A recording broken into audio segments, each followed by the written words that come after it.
Dans cet article, nous plongeons dans l'histoire complexe et troublante de Philippe Vedovini, un homme dont le passé violent fait aujourd'hui surface sous un jour inquiétant. Ancien encadrant à l'Institut Sainte-Croix de Riaumont, il est au cœur d'accusations graves de maltraitance et de violence envers ses élèves.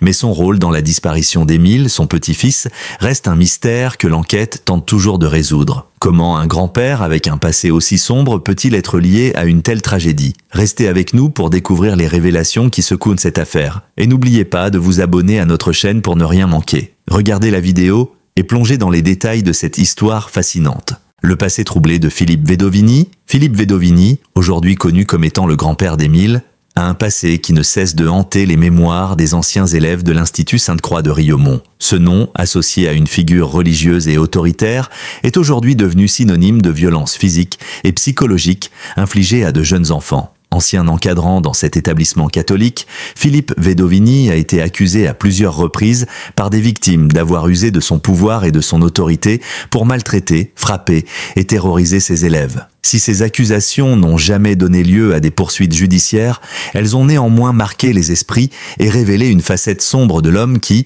aujourd'hui encore, soulève de nombreuses interrogations. Loin de se limiter à un simple abus de pouvoir, les témoignages recueillis par Paris Match et d'autres médias font état d'une violence systématique, d'une emprise psychologique et d'un climat de peur qui régnait sous sa direction. Philippe Vedovini, surnommé Frère Philippe dans l'établissement, ne se contentait pas de transmettre un enseignement. Il imposait une discipline de fer où la moindre insubordination était sévèrement punie, parfois de manière totalement disproportionnée. Un ancien élève, aujourd'hui adulte, décrit ainsi l'impact qu'a eu cet homme sur lui. Quand j'ai compris que le grand-père d'Émile était le père Philippe, j'ai été sidéré. Un choc qui résume la prise de conscience tardive des anciens élèves qui prennent soudainement conscience des abus qu'ils ont subis. Cette prise de conscience, souvent tardive, leur fait réaliser qu'ils ont été victimes d'une autorité bien au-delà de l'acceptable. Les souvenirs de ces anciens élèves, maintenant adultes, sont terriblement précis. De nombreux témoins font état de scènes de violence physique répétées, souvent pour des raisons futiles.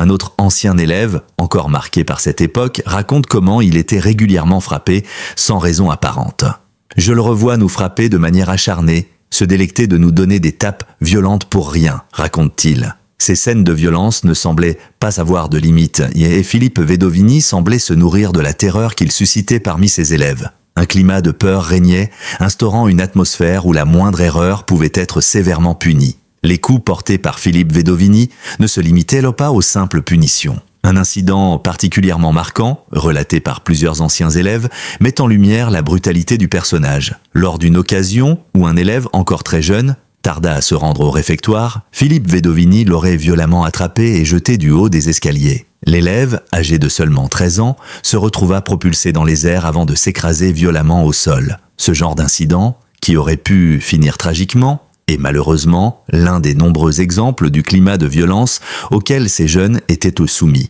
La victime de cet acte se souvient clairement de l'événement, en soulignant la violence inouïe de l'attaque et l'absence totale de justification. Ces témoignages de violence physique gratuite sont loin d'être isolés. D'autres anciens élèves confirment que Philippe Vedovini exerçait une domination sur ses protégés, imposant un contrôle total qui allait bien au-delà de la simple autorité éducative. Dans l'imaginaire collectif des anciens élèves, il était un tyran qui usait de sa position pour soumettre les autres par la peur. Les méthodes disciplinaires de l'homme, si l'on peut les appeler ainsi, ne se contentaient pas de rappeler les règles d'une autorité religieuse, mais allaient bien au-delà. Il n'hésitait pas à recourir à des punitions physiques extrêmes, allant jusqu'à frapper sans raison valable, faisant de lui une figure terrifiante et inoubliable pour ceux qui l'ont connu. Philippe Vedovini semble également avoir imposé une discipline sévère à ses enfants. Des témoignages font état d'un homme très influencé par une vision strictement traditionnaliste de la religion qui croyait que frapper ses enfants était un moyen légitime de les éduquer. Selon ces récits, il aurait utilisé la violence physique comme un outil d'éducation au sein de sa propre famille, ce qui laisse entendre que sa brutalité ne se limitait pas à l'Institution Sainte-Croix de Riaumont. Il est même allé jusqu'à avoir une dizaine d'enfants, et beaucoup de ceux qui l'ont côtoyé affirment qu'il frappait ses enfants pour les éduquer. Cela témoigne d'un homme profondément ancré dans une vision rigide de la discipline et de l'autorité, et pour qui la violence était un moyen d'instaurer de l'ordre. L'existence d'une telle violence systématique soulève une question essentielle. Dans quelle mesure ces comportements ont-ils façonné la relation de Philippe Vedovini avec son petit-fils, Émile, Le grand-père, qui portait un tel fardeau de violence dans ses rapports avec les autres, pouvait-il être à l'origine de la souffrance de son petit-fils ?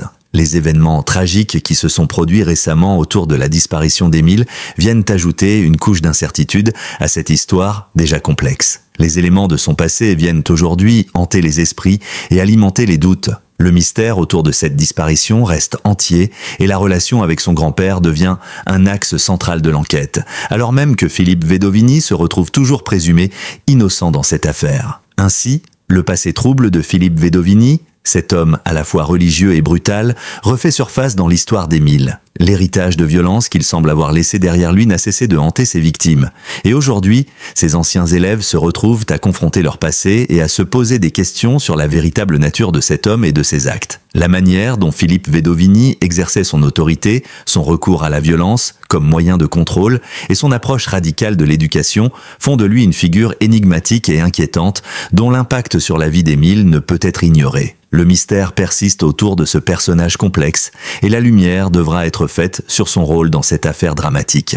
Le passé violent et la perception du grand-père d'Émile Philippe Vedovini, avec son statut de grand-père d'Émile, demeure une figure emblématique de violence et de coercition dans les mémoires des anciens élèves de l'Institut Sainte-Croix de Riaumont. Son passé, désormais connu pour ses méthodes brutales et punitives, jette une ombre inquiétante sur la réputation de cet homme. Bien que les accusations de maltraitance, de violence physique et d'abus sexuels n'aient jamais fait l'objet de poursuites judiciaires, les témoignages de ces anciennes victimes relatent une atmosphère de peur et de soumission quotidienne sous sa supervision. Pour ces anciens élèves, l'évocation du nom de Philippe Vedovini n'évoque que douleur et traumatisme. Derrière cette figure de frère Philippe, responsable de l'éducation et de la discipline, se cache un homme profondément imprégné par des principes autoritaires et une vision radicale de la religion. Ces principes, fondés sur une discipline stricte et une hiérarchie imposée, se manifestaient par des comportements violents et dégradants visant à maintenir l'ordre par la peur. Loin d'être des méthodes éducatives bienveillantes, les actions de Philippe Vedovini s'apparentèrent davantage à des pratiques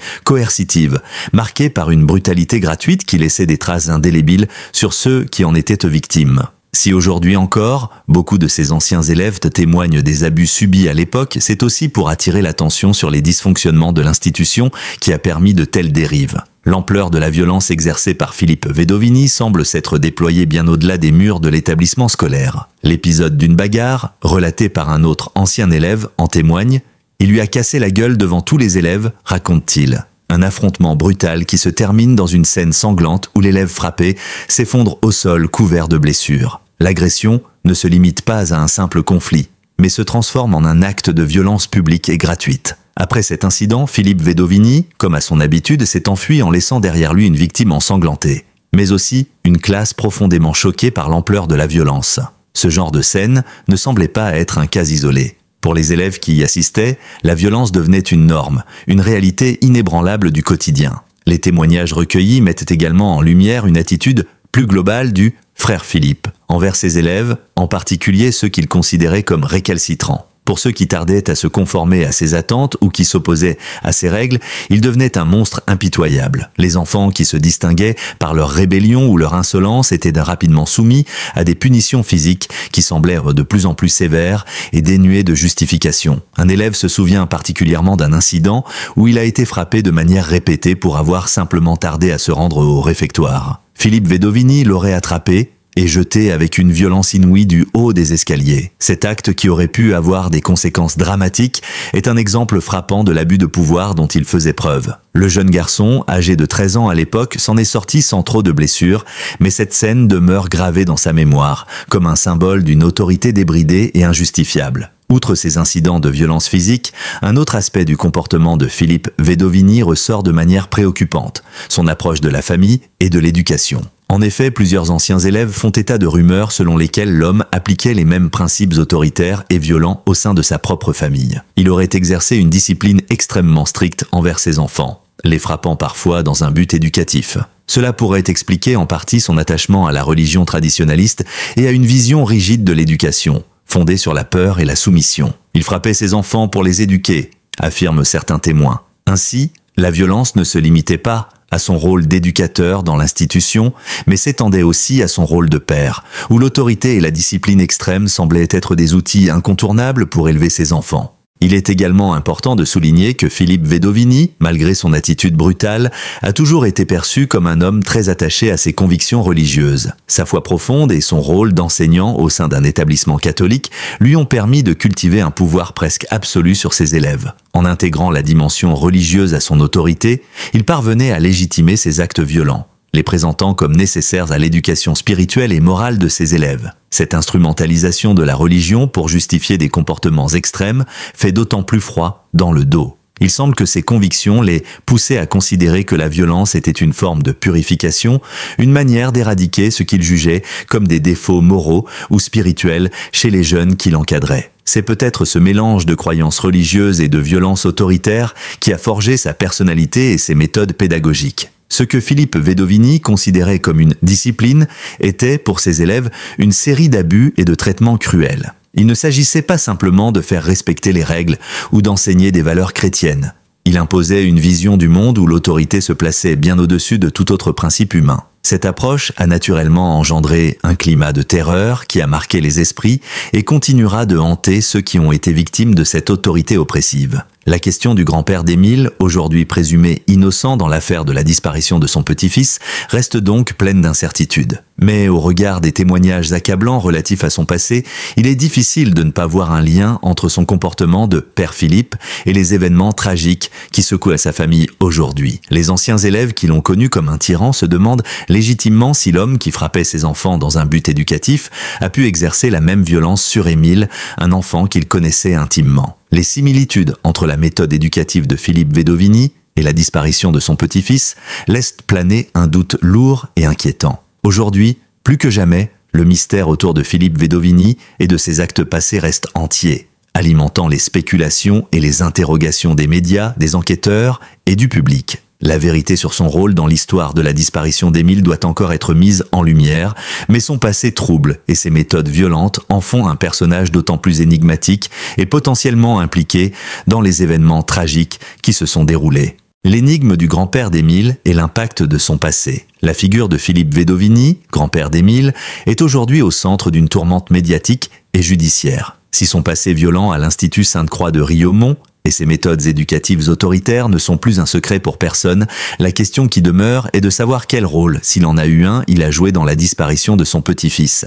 Alors qu'il est encore présumé innocent dans cette affaire, de nombreux indices de son passé trouble jettent une ombre inquiétante sur son implication potentielle dans cette tragédie. Plus que jamais, la figure du grand-père violent, un homme marqué par des décennies de brutalité et d'emprise psychologique, semble se fondre avec l'histoire dramatique d'Émile. L'absence de charges concrètes à l'encontre de Philippe Vedovini ne fait cependant pas disparaître les interrogations. Le fait que cet homme, au passé aussi sombre et violent, soit lié à la disparition d'un enfant crée une connexion troublante, voire dérangeante. Si ces actes passés de violence physique et psychologique à l'encontre de jeunes élèves sont établis par les témoignages, il semble difficile de ne pas imaginer que ces comportements puissent avoir été projetés sur son petit-fils. Ce dernier, comme beaucoup d'autres avant lui, a sans doute été exposé à l'autorité tyrannique d'un grand-père qui ne tolérerait aucune forme de rébellion ou de contestation. Les similitudes entre les témoignages des anciens élèves, qui dépeignent Philippe Vedovini comme un homme froid, inflexible et souvent violent,